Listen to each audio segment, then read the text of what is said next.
Padmashri ಸಹಸ್ರಾವಧಾನಿ doctor Shri ಗರಿಕಪಾಟಿ Narasimha Rao ಅವರು ಮತ್ತೊಮ್ಮೆ ನಮ್ಮ ಬ್ಯಾಂಗ್ಳೂರಿಗೆ ಬಂದಿರೋದು ನಮಗೆ ಎಲ್ಲರಿಗೂ ಒಂದು ಅವಕಾಶ ಕಲ್ಪಿಸಿಕೊಟ್ಟಿದ್ದಾರೆ. ಇಷ್ಟೊತ್ತು ಈ ಒಂದು ಕಾರ್ಯಕ್ರಮದಲ್ಲಿ ಭಜನ್ ಮಾಡಿದಂಥ ಶ್ರೀಮತಿ ಗೌರಿ ಮಿಸ್ ಮತ್ತು ತಂಡದವ್ರಿಗೆ, ಗೌರಿ ಶ್ರೀನಿವಾಸ್ ಅವರ ತಂಡದವ್ರಿಗೆ ಧನ್ಯವಾದಗಳನ್ನ ಹೇಳುತ್ತಾ ಇನ್ನು ಕೆಲವೇ ಕ್ಷಣಗಳಲ್ಲಿ ಗುರುಗಳ ಒಂದು ಪ್ರವಚನವನ್ನು ಪ್ರಾರಂಭಿಸುತ್ತಿದ್ದೇವೆ. ಧರ್ಮೋ ರಕ್ಷತಿ ರಕ್ಷಿತಃ. ಜೈ ವಾಸವಿ. ಬೆಂಗಳೂರಿನಲ್ಲಿ ಈ ಮೊದಲ ಬಾರಿಗೆ ನಾವು ಒಂದು ವರ್ಷದ ಹಿಂದೆ ಪದ್ಮಶ್ರೀ ಪುರಸ್ಕೃತರು ಶ್ರೀ ಗರಿಕಪಾಟಿ ನರಸಿಂಹರಾವ್ರವರ ಪ್ರವಚನವನ್ನು ನಾವು ಆರ್ಗನೈಸ್ ಮಾಡಿದ್ವಿ. ಒಂದು ವರ್ಷದ ಹಿಂದೆ, ಇಲ್ಲಿಗೆ ಒಂದು ವರ್ಷದ ಹಿಂದೆ. ಅವಾಗ ಶುರುವಾಗಿದ್ದೆ ಆಧ್ಯಾತ್ಮ ವಿಕಾಸ ವೇದಿಕೆ.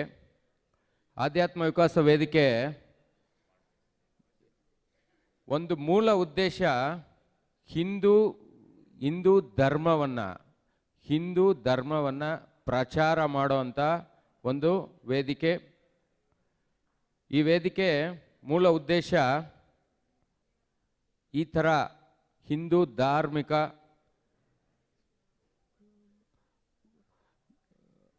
ಅಧ್ಯಯನ, ಪ್ರವಚನ, ಈ ಥರ ತುಂಬ ಕಾರ್ಯಕ್ರಮಗಳನ್ನು ಆಧ್ಯಾತ್ಮ ವಿಕಾಸ ವೇದಿಕೆ ಹಮ್ಮಿಕೊಂಡಿದೆ. ಈಗ ಮೊದಲನೇ ಬಾರಿಗೆ ನಾವು ಗರಿಕಪಾಟಿ ನರಸಿಂಹರಾವ್ ಅವರ ಪ್ರವಚನವನ್ನು ಆರ್ಗನೈಸ್ ಮಾಡಿದ್ವಿ. ಅದಾದ ನಂತರ ಚಾಗಂಟಿ ಕೋಟೇಶ್ವರರಾವ್ ಅವರ ಪ್ರವಚನ ಇದೇ ಜಾಗದಲ್ಲಿ ಆರ್ಗನೈಸ್ ಮಾಡಿದ್ವಿ. ಈಗ ಮತ್ತೆ ನಾವು ನಮ್ಮೆಲ್ಲರ ಸೌಭಾಗ್ಯ, ಇವತ್ತು ನಮ್ಮನ್ನು ಉದ್ದೇಶಿಸಿ ಶ್ರೀ ಗರಿಕಪಾಟಿ ನರಸಿಂಹರಾವ್ ಅವರು ಒಂದು ಹನುಮಂತನ ಬಗ್ಗೆ ಒಂದು ಪ್ರವಚನವನ್ನು ನೀಡಲಿದ್ದಾರೆ. ಕಾರ್ಯ ಸಾಧಕುಡು ಹನುಮಂತುಡು ಅಂತ ಇವತ್ತಿನ ಟಾಪಿಕ್. ಸೊ ಇದಾದ ನಂತರ ನಮಗೆ ನಮ್ಮ ತಿರುಮಲ ತಿರುಪತಿ ದೇವಸ್ಥಾನ ಬೋರ್ಡಿಂದ ನಾವು ವೆಂಕಟೇಶ್ವರ ವೈಭವೋತ್ಸವ ನಡೆಸೋದ್ರ ಬಗ್ಗೆ ನಾವು ಅವ್ರಿಗೊಂದು ಲೆಟರ್ ಕೊಟ್ಟಿದ್ವಿ. ಅವರು ಬಂದು ನಮ್ಮ ನ್ಯಾಷನಲ್ ಕಾಲೇಜ್ ಗ್ರೌಂಡ್ ವಿಸಿಟ್ ಮಾಡಿದರು. ತಿರುಪತಿ ತಿರುಮಲ ದೇವಸ್ಥಾನ ಇಒ ಬಂದಿದ್ದರು. ಕಂಪ್ಲೀಟ್ ಅವರ ಸ್ಟಾಫ್ ಎಲ್ಲ ಬಂದಿದ್ದರು ಆ ಕಾರ್ಯಕ್ರಮಕ್ಕೆ. ಬಂದು ಇಲ್ಲಿ ಬೆಂಗಳೂರಲ್ಲಿ ವಿಶೇಷವಾಗಿ ನಮ್ಮ ಬಸವನಗುಡಿ ಸೌತ್ ಬ್ಯಾಂಗ್ಳೂರಲ್ಲಿ ಇದನ್ನು ನಡೆಸೋಕ್ಕೆ ಪ್ರೇರಣೆ ಆಗಿದೆ. ಆ ವೆಂಕಟೇಶ್ವರ ಸ್ವಾಮಿಯ ವೈಭವೋತ್ಸವ ನಾವು ಬೆಂಗಳೂರಲ್ಲಿ ಅತ್ಯಂತ ಶೀಘ್ರದಲ್ಲಿ ನೋಡ್ತಾ ಇದ್ದೀವಿ. ಅದಕ್ಕೆ ತಮ್ಮೆಲ್ಲರ ಸಹಕಾರ ಹಾಗೂ ಪ್ರಚಾರದಲ್ಲಿ ಪ್ರತಿಯೊಂದೂ ತಾವೆಲ್ಲರೂ ಇವತ್ತು ಹೇಗೆ ಈ ಪ್ರವಚನಕ್ಕೆ ತಾವೆಲ್ಲನೂ ಬಂದು ಈ 2.5 ಅವರ್ ಪ್ರವಚನ ಕೇಳಿ ತಮ್ಮ ಕಣ್ಣು ತುಂಬ್ಕೊಳ್ತಾ ಇದ್ದೀರಾ. ಹಾಗೆ 5 ದಿವಸ ವೈಭವೋತ್ಸವ ಅತ್ಯಂತ ವೈಭವವಾಗಿ ನಡೆಯುತ್ತೆ. ತಿರುಪತಿಯಲ್ಲಿ ಬೆಳಗ್ಗೆ ಸುಪ್ರಭಾತ್ ಸೇವೆಯಿಂದ ರಾತ್ರಿ ಏಕಾಂತ ಸೇವೆ ಶಯನೋತ್ಸವದವರೆಗೂ ಏನೇನು ಸೇವೆಗಳು ನಡೆಯುತ್ತೋ ಅದನ್ನು ಬೆಂಗಳೂರಲ್ಲಿ ನಾವು ಬಹಳ ವಿಜೃಂಭಣೆಯಾಗಿ ಆಚರಿಸ್ತಾ ಇದ್ದೀವಿ. ತಿರುಪತಿಯಿಂದನೇ ಒಂದು ದೇವ್ರು ಬರುತ್ತೆ, ಅಲ್ಲಿಂದ ಸುಮಾರು 150 ಜನ ಅರ್ಚಕರು ಬರ್ತಾರೆ. ಬೆಳಗ್ಗೆಯಿಂದ ರಾತ್ರಿವರೆಗೂ ನಾವೆಲ್ಲರೂ ಎಲ್ಲ ಸೇವೆಗಳು ನೋಡೋಕ್ಕಾಗೋದಿಲ್ಲ. ಅದಕ್ಕೋಸ್ಕರನೇ ನಮ್ಮ ತಿರುಪತಿ ತಿರುಮಲ ದೇವಸ್ಥಾನಂ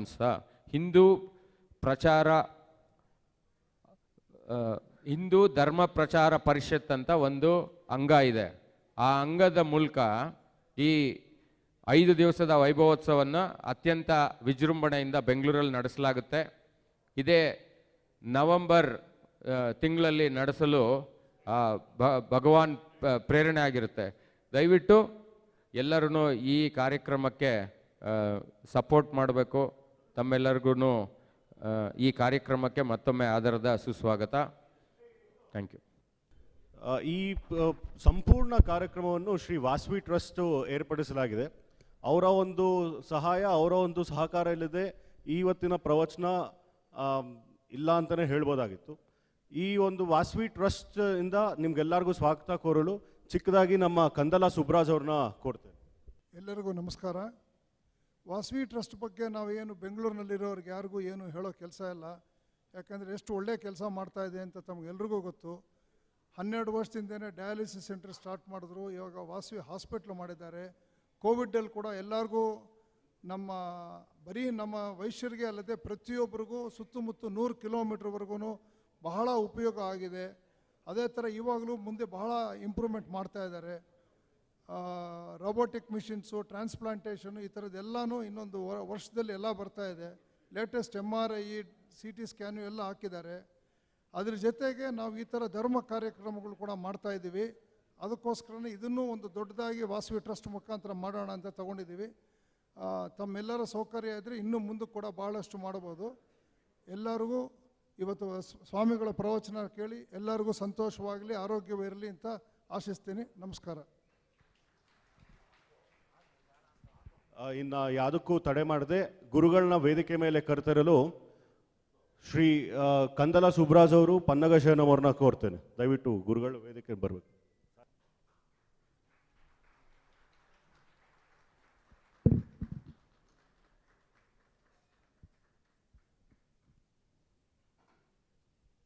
ಶ್ರೀ ಗುರುಭ್ಯೋ ನಮಃ. ಹರಿ ಓಂ.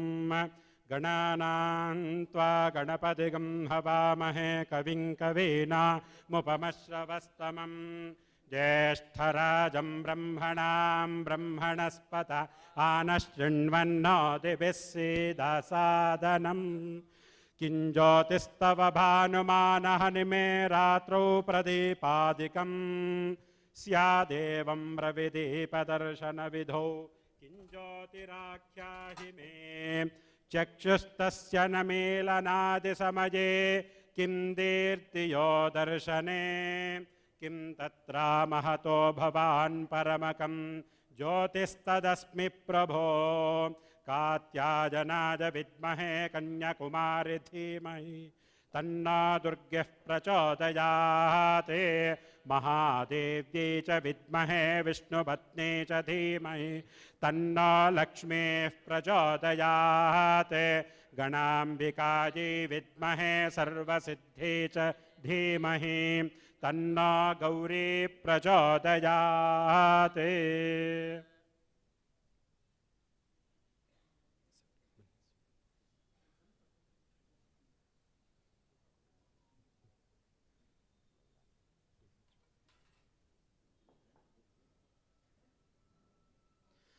ಓಂ ಧೋರ್ವಸಿ ಧೋರ್ವಧೋರ್ವಂತಂ ಧೋರ್ಭತಯ್ಯಾಸ್ಮಾನ್ ಧೋರ್ಭತಿ ತಂದೋರ್ಭಯಂ ಭಯಂ ಧೋರ್ವಾಮಸ್ತ್ವಂ ದೇವಾನಾಮಸಿ.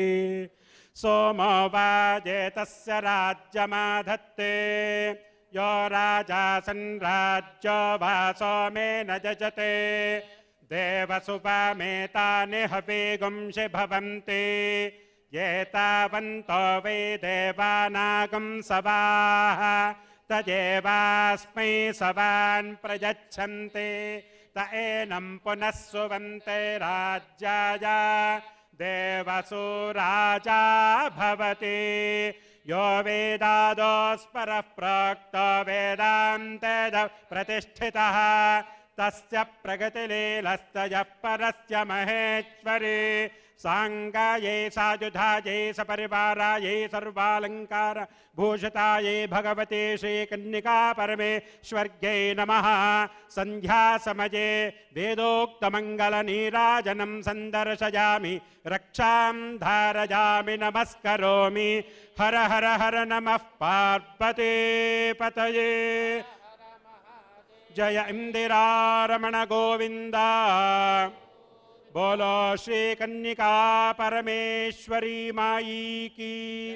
सनातन धर्म की जया जय पार्वती पतये. हर हर महादेव.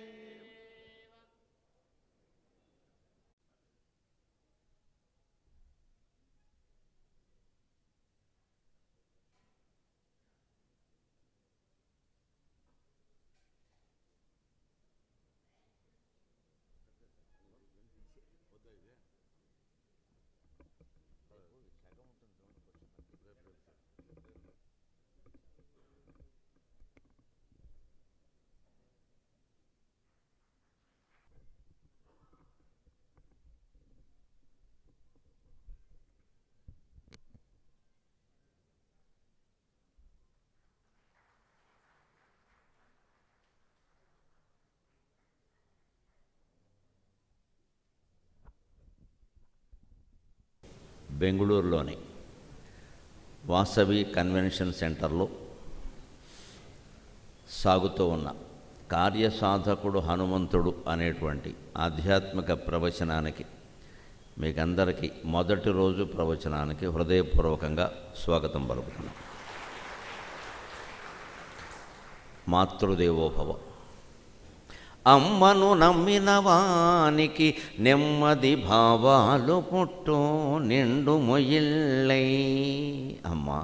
అమ్మను నమ్మిన వానికి నెమ్మది భావాలు పుట్టు నిండు మొయిల్లై. కమ్మని భావములీయగా కమ్మని వాక్యములీయగా అమ్మనే ప్రార్థింతు. కమ్మని వాక్యములీయగా అమ్మనే ప్రార్థింతు. గుండెడాత్మీయతతో మా అమ్మనే ప్రార్థింతు. గుండెడాత్మీయతతో.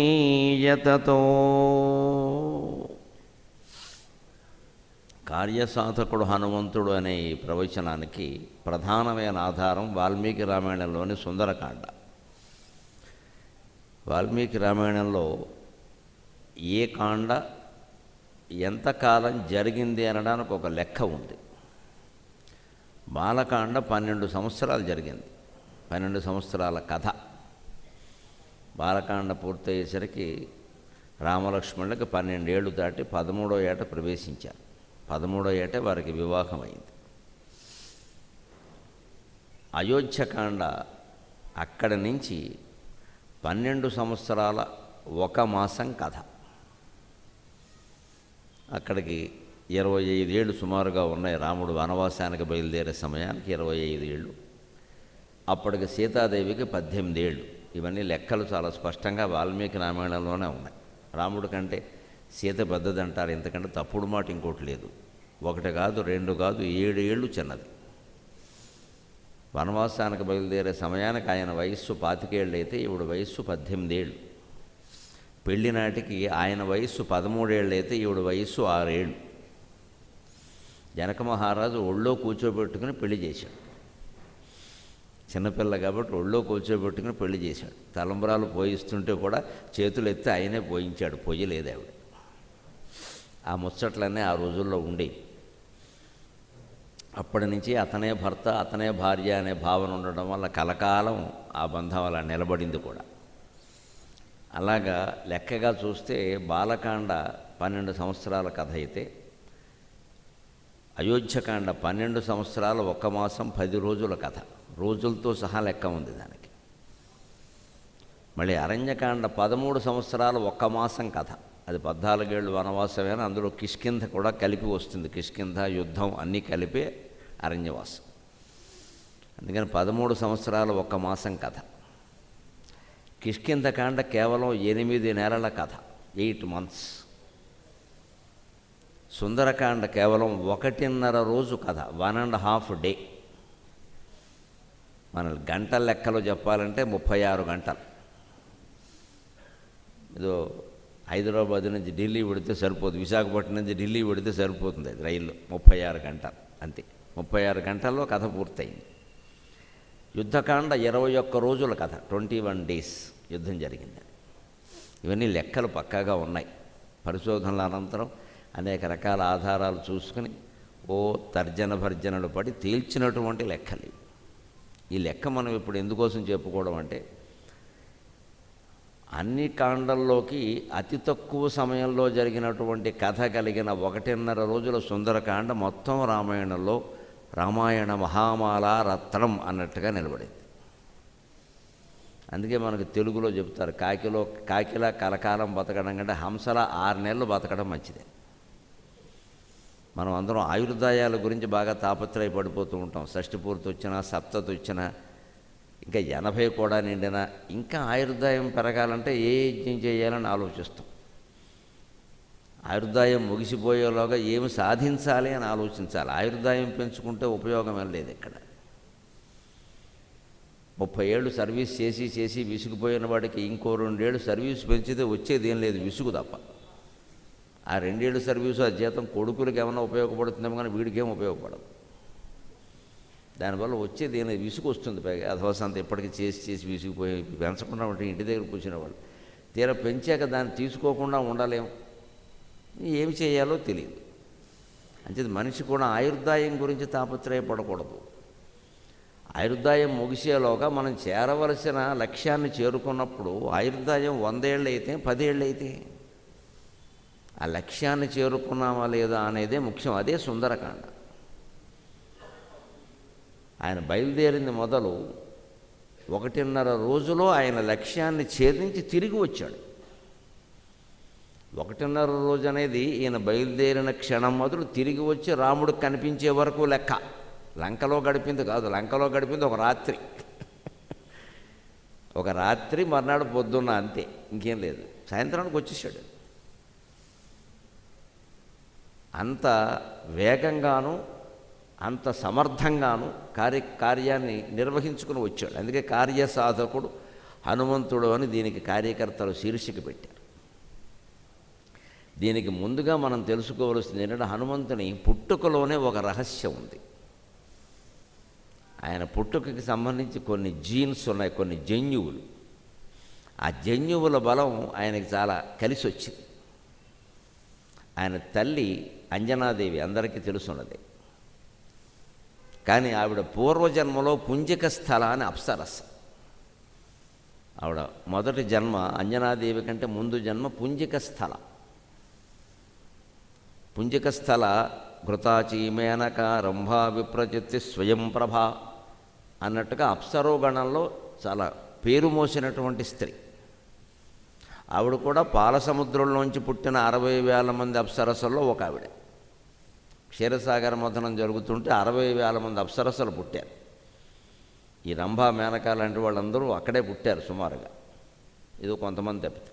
అందులో పుంజికస్థలు కూడా ఒక ఆవిడ. ఆవిడే తర్వాత జన్మలో అంజనాదేవిగా పుట్టి కేసరి అనే వానరశ్రేష్ఠుణ్ణి పెళ్లి చేసుకుని ఆ దాంపత్య బంధం ఫలంగాను ఆ పైన వాయుదేవుని వరప్రసాదంగాను హనుమంతుడికి అందాడు. ఎందుకు ఇంత జరిగింది అంటే ఈ పుంజిక స్థలని రావణాసురుడు దుర్మార్గుడు బలాత్కారం చేశాడు అప్సరస్సుగా ఉండగా.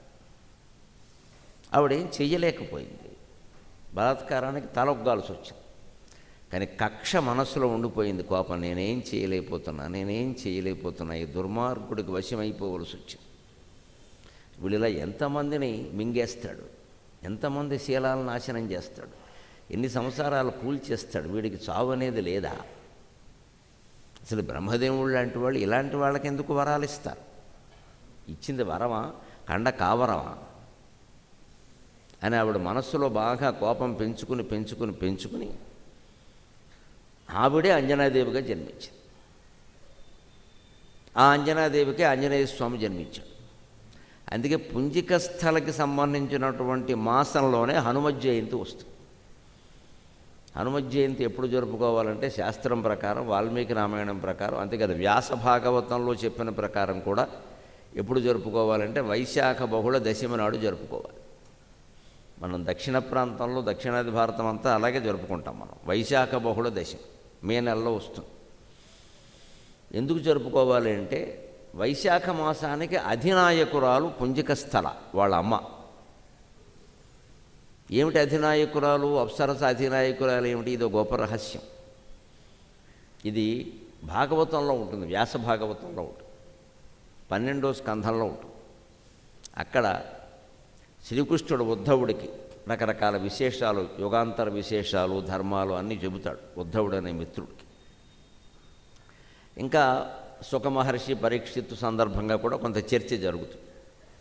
అప్పుడు ఉంటుంది ఈ మాట. ప్రతి మాసానికి మన హిందూ ధర్మశాస్త్రం ప్రకారం, పురాణాల ప్రకారం 7 పాలకులు ఉంటారు ప్రతి మాసానికి. చైత్రం, వైశాఖం, జ్యేష్టం, ఆషాఢం, శ్రావణం, భాద్రపదం ఇత్యాదులుగా ఉండే 12 మాసాలకి 12 ఏళ్ళు 84 మంది పాలకులు ఉంటారు.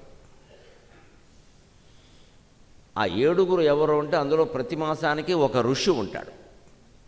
ఇంకొక ఆయన మామూలు ఋషి కాకుండా దేవర్షి ఉంటాడు. దేవఋషి, ఋషి, రాజర్షి, మహర్షి, దేవర్షి అని ఇవన్నీ శ్రేణులు. అందరూ ఋషులు అనేకూడదు, తేడా ఉంటుంది. ఋషి అంటే 10th క్లాసే, రాజర్షి అంటే ఇంటర్మీడియట్, మహర్షి అంటే డిగ్రీ, దేవర్షి అంటే పీజీ పిహెచ్డి కూడా. ఆ దేవర్షుల్లో వాళ్ళే నారదుడు, అసితుడు, దేవలుడు మొదలైన వాళ్ళు. అది పైశ్రేణి, అది దేవర్షి అని. ఒక దేవర్షి భూమండలానికి వచ్చాడు అంటే ఏదో దివ్య సంకల్పం లేకుండా రాడు. బెంగళూరు విమానాశ్రయంలో హట్టీ కాఫీ తాగి వెళ్ళిపోదామని దేవర్షి రాడు. ఎంత బాగున్నా కానీ మనం తాగుతాం అయిందాక. కాలక్షేపానికి రారు వాళ్ళు, ఒక దివ్యమైన ప్రయోజనంతో వస్తారు. అలాగ ఒక ఋషి ఉంటాడు ప్రతి మాసానికి పాలకులుగా, ఒక దేవర్షి ఉంటాడు, ఒక యక్షుడు ఉంటాడు, ఒక రాక్షసుడు ఉంటాడు. అది పాలనా విధానం. రాక్షసుడు కూడా ఉంటాడు, యక్షుడు ఉంటాడు, ఒకడు రాక్షసుడు ఉంటాడు, ఒక అప్సరస ఉంటుంది, ద్వాదశాదిత్యుల్లో ఒకడు ఉంటాడు, నాగజాతికి చెందిన వీరుడు ఒకడు ఉంటాడు. ఈ 7 కలిసి ప్రతి మాసాన్ని పాలన చేస్తారు. ఇలా 12 ఏళ్ళు 84 మంది పాలన చేస్తారు ఏడాది అయ్యేలోగా. ఆ 84 మంది నుంచి 84 లక్షల జీవరాశులు పుట్టాయి. సరిగ్గా భూమండలం మీద ఉన్న జీవరాశుల సంఖ్య మన పురాణాల ప్రకారం 84 లక్షలు. లక్ష అంటే జీవరాశి, జీవుడు కాదు. మానవుడు ఒక రాశి, పాము ఒక రాశి, పక్షి ఒక రాశి, చేప ఒక రాశి. ఇలాంటి రాశులు 84 లక్షలు ఉన్నాయి. మళ్ళీ ఒక్కొక్క రాశికి కొన్ని 100 కోట్ల జనాభా ఉంటుంది. మానవుల జనాభా ఈ మధ్య లెక్కల ప్రకారం 800 కోట్లు. త్వరలో 2050 సంవత్సరానికి 1000 కోట్లు నిండుతుందని చెబుతున్నారు. అందులో మన భారతదేశానికి ఎక్కువ పుణ్యం. మనమే చాలా శ్రమ పడుతున్నాం జనాభా పెంచడానికి. అందులో చాలా పుణ్యం మందే. ఇంక చైనా వాళ్ళని కూడా మించిపోయాం. ఇదివరకు చైనా వాళ్ళు కూడా మనతో పోటీ పడేవారు, ఇప్పుడు వాళ్ళని కూడా మించిపోయాం. అందుకని ఈ 80 ఒక్కొక్క జీవరాశికి కొన్ని 100 కోట్ల జనాభా ఉంటుంది. మానవులు చాలా తక్కువ, నిజం చెప్పాలంటే 800 కోట్లు అనుకుంటాం. కానీ చీమలతో పోల్చుకుంటే, పాములతో పోల్చుకుంటే మానవులు చాలా తక్కువ. అవి కొన్ని 1000 కోట్లు ఉంటాయి. అలా ఒక్కొక్క రాశికి ఒక్కొక్క అధిపతి ఉండాలి. కాబట్టి 1,00,000 జీవరాశులకు ఒక అధిపతి చొప్పున 84 లక్షల జీవరాశులకి 84 అధిపతులు ఉంటారు. దాన్ని మళ్ళీ సంవత్సరం లెక్క ప్రకారం 12 మాసాలకి 12 ఏళ్ళు 84 చేశారు. ఈ మాసానికి వైశాఖ మాసానికి ఉండే అధిపతులు ఎవరయ్యా అంటే భాగవతంలో చెబుతారు ఆ విషయాన్ని. అర్యమా పులకో అథ ఉజాక, అర్యమా పులకాథ ఉజాక, అర్యమా పులకాథ ఉజాక, నారద కచ్చనీరశ్చ అర్యమా పులకాథ ఉజాక ప్రకేతి పుంజికస్థల నారద కచ్చనీరశ్చ నయంచేతే స్మ మాధవం అని భాగవతం 12వ స్కంధంలో 11వ అధ్యాయంలో 34వ శ్లోకంలో చెబుతారు.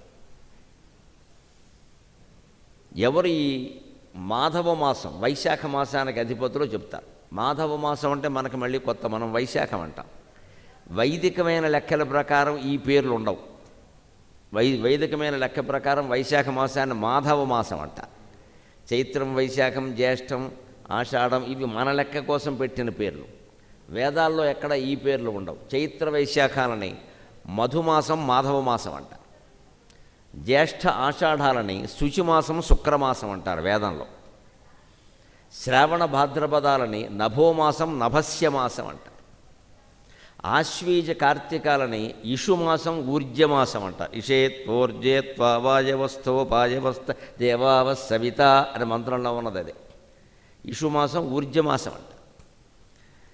అలాగే మార్గశిర పుష్యమాసాలని సహమాసం, సహస్యమాసం అంటారు. చివర ఉండే మాఘ పాల్గొన మాసాలని తపోమాసం, తపస్యమాసం అంటారు. ఆ లెక్క ప్రకారం చైత్రం మధుమాసం అయితే వైశాఖం మాధవ మాసం అవుతుంది. అందుకే భాగవతంలో ఈ శ్లోకంలో నయంత్యేతే స్మ మాధవం, మాధవ మాసం అనే పేరు కలిగిన వైశాఖ మాసానికి పాలకులు ఎవరు అంటే ఏతే స్మ, ఈ 7 అన్నారు. 7 ఎవరంటే అందులో అర్యమా, అర్యముడు, శక్రుడు, పూష, సవిత ఇవన్నీ వీళ్ళందరూ ద్వాదశాదిత్యుల్లో ఉండేవాళ్ళు. విష్ణువు అందులో అందరికంటే చిన్నవాడు విష్ణువు, కానీ విష్ణువుకే గౌరవం ఎక్కువ. జఘన్యజో విష్ణు అంటారు. చివర పుట్టాడు విష్ణువు. ఇంద్రుడే పెద్దవాడు విష్ణువు కంటే. అందుకే విష్ణువుని ఉపేంద్ర అంటారు. విష్ణు సహస్రనామాల్లో ఉంటుంది. ఉపేంద్రో వామన ప్రాంసురో అని ఉంటుంది. ఉపేంద్ర వామనక. ఉపేంద్ర అంటారు, అంటే ఇంద్రుడి తర్వాత వాడు కాబట్టి ఉపేంద్రుడు అన్నారు. ఇంద్రుడే పెద్ద, ద్వాదశాది సూర్యుడు అందరూ పెద్దే, విష్ణువే చిన్నవాడు. కానీ తేషాం జగన్యజ శ్రేష్ఠక గుణమురీత్యా శక్తిరీత్యా కనిష్ఠుడైన విష్ణువే 12 మంది ఆదిత్యుల్లోనూ గొప్పవాడు. అందుకని ఆయన్ని మనం ఆరాధిస్తాం. అలాగా అర్యముడు అంటే ద్వాదశాదిత్యుల్లో ఒకడు. అర్యమ, పులహ, పులహుడు అనేవాడు ఋషుల్లో ఒక ఆయన. మరీచి, పులహుడు, పులశ్చుడు, క్రతువు వీరిని సప్తమహర్షుల్లో ఒకరిగా పేర్కొంటా. ఆ పులహుడు. అధ ఓజాక, ఓజస్సుడు అని ఒక ఆయన, ఆయన యక్షుడు. ఋషులు ఈ ద్వాదశాదిత్యుల్లో ఒకడు ఉండాలి, ఎందుకంటే కాంతి ఉండాలిగా, సూర్యకాంతి ఉండాలిగా, ఒక ఋషి ఉండాలి, ఎందుకంటే తపోమయమైన వాతావరణం ఏర్పడాలి. ఒక యక్షుడు ఎందుకంటే మాయలు చేయడానికి. లోకంలో మాయలు ఎందుకే జరుగుతుంటాయి? యక్షమాయ. యక్షులకు అధిపతి కుబేరుడు. యక్షుడు కామరూపాలు ధరిస్తారు యక్షులు.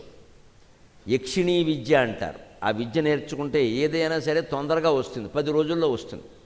కానీ విశేషం ఏంటంటే 10 రోజుల్లో వస్తుంది, 10 నిమిషాల్లో పోతుంది కూడా.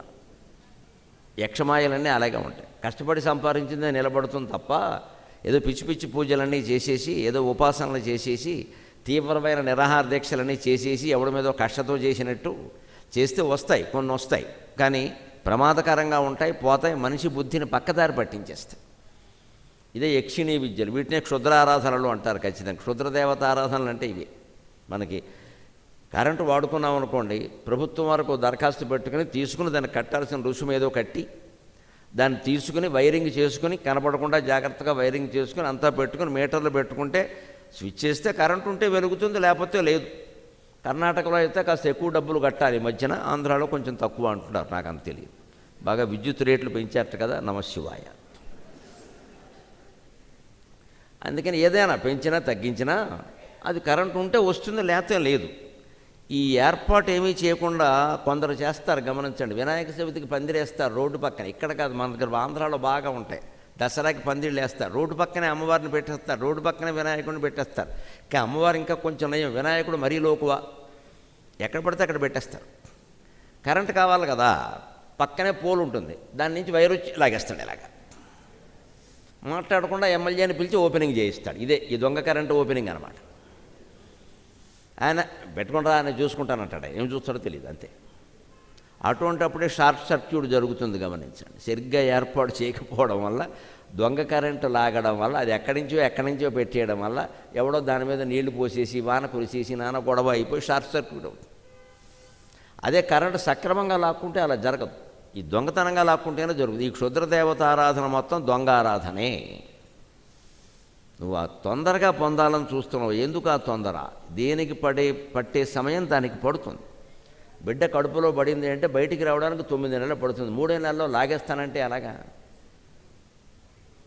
అన్ని అవయవాలు ఉండవు. 3 నెలల్లో లాగితే 3 అవయవాలే ఉంటాయి, 4వ నెలలో లాగితే 4 అవయవాలే ఉంటాయి. అవి కూడా పూర్తిగా ఉండవు. నాకు అంత టైం లేదండి, మా వాడు ఇంగ్లీష్ మీడియంలో చేర్చాలి, 10 months గర్భంలో వేస్ట్ అయిపోతుందంటే, మహానుభావ నీకు నమస్కారం.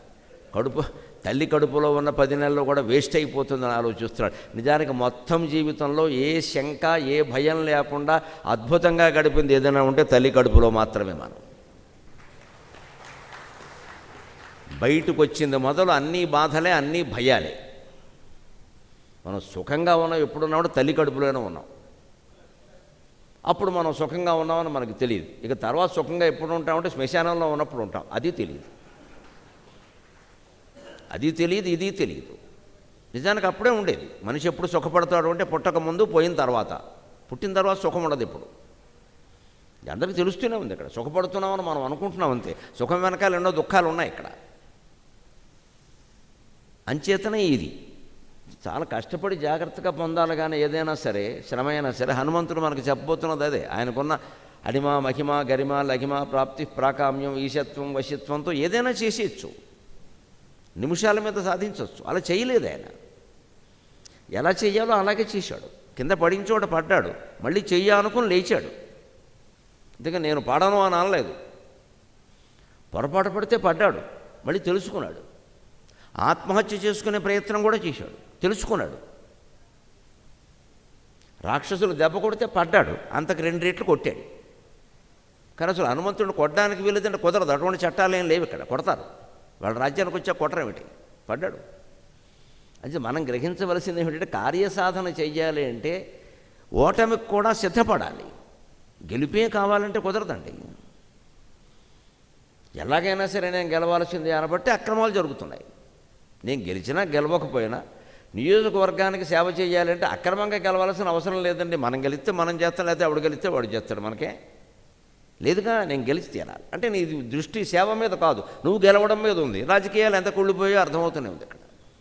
అందుకే కుళ్ళిపోయాయి. హనుమంతుడికి అది లేదు. దీనికోసం ఎంత ప్రయత్నం చేయాలో అంతా నేను చేస్తాను, అవ్వడం అవ్వకపోవడం రామానుగ్రహం, నేనేం చేయలేను. ఇలాగే ఉండాలి మనం, ఆ ప్రయత్నం చేయాలి. అందుకని యక్షుడు కూడా ఉంటాడు ఈ పాలకుల్లో, లోకాన్ని పరిపాలించేవాళ్ళు. ఎందుకంటే కొంతమందికి ఆ బుద్ధులు చూస్తున్నాం కదా మనం, తొందరగా అయిపోవాలి. అందుకని యక్షుడు ఒకడు ఉంటాడు. దాంతోపాటు ఒక రాక్షసుడు ఉంటాడు, ప్రహేతి. వైశాఖ మాసానికి అధిపతి అయిన రాక్షసుడు ప్రహేతి. రాక్షసుడు ఎందుకు ఉంటాడు? రాక్షసులు లోకంలో లేరు, వాడి చలవే. లోకంలో ఎంతమంది రాక్షసులు లేరు, వాడి చలవే, అది వాడి ప్రభావం. అప్సరస్సులు ఉంటారు లోకంలో, అందానికే కాదు సుగుణానికి, నాట్యానికి, రకరకాల కళలకి, మాయల్లో ముంచడానికి, మాయల్లో పడ్డానికి 2 ఉంటాయి. అప్సరస్సులు అంటే మన మాయలో ముంచడం కాదు, వాళ్ళు పడతారు. ఇది విశ్వామిత్రుడిని ముంచేద్దామని వచ్చింది మేనక. అక్కడి నుంచి ఆవిడికి తగులుకుందిగా కూతురు పుట్టింది, ఇక్కడ వదిలేసి పోవాల్సి వచ్చింది. మళ్ళీ ఆ కూతురుని రక్షించుకోవాల్సి వచ్చింది శకుంతల.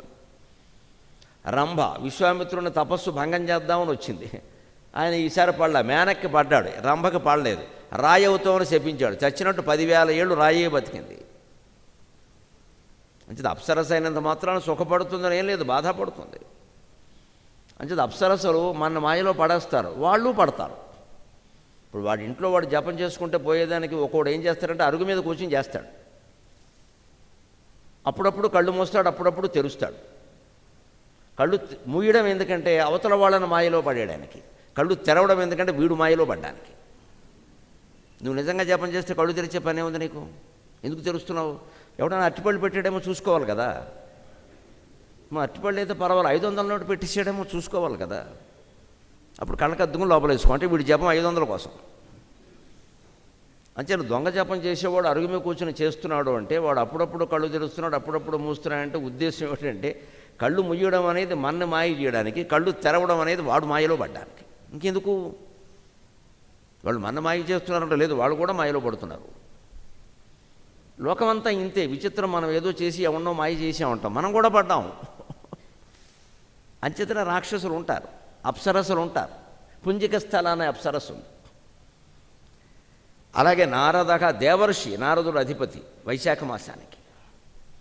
లోకంలో కూడా దేవఋషులు లాంటి మనుషులు ఉన్నారు, మహాజ్ఞానులు, యోగులు, తత్వవేత్తలు, పీఠాధిపతులు, మహానుభావులు ఉన్నారు. చూస్తేనే పుణ్యం అనదగిన వాళ్ళు ఉన్నారు. గొప్ప జ్ఞానం, అసలు ఇంత జ్ఞానం ఎలా వచ్చిందో మనకు అర్థం కాదు. వాళ్ళు దేవఋషులు, ఏ కోరిక ఉండదు. మనం పిలిస్తే వస్తారు, లేతే లేదంతే. ఏమండి పిలవలేదని అడగరు, పిలిస్తే వస్తారు, లేతే లేదంతే. ఏం ఆశించరు, ఇస్తే పుచ్చుకుంటారు, లేతే లేదు, అది కూడా ఆశించరు.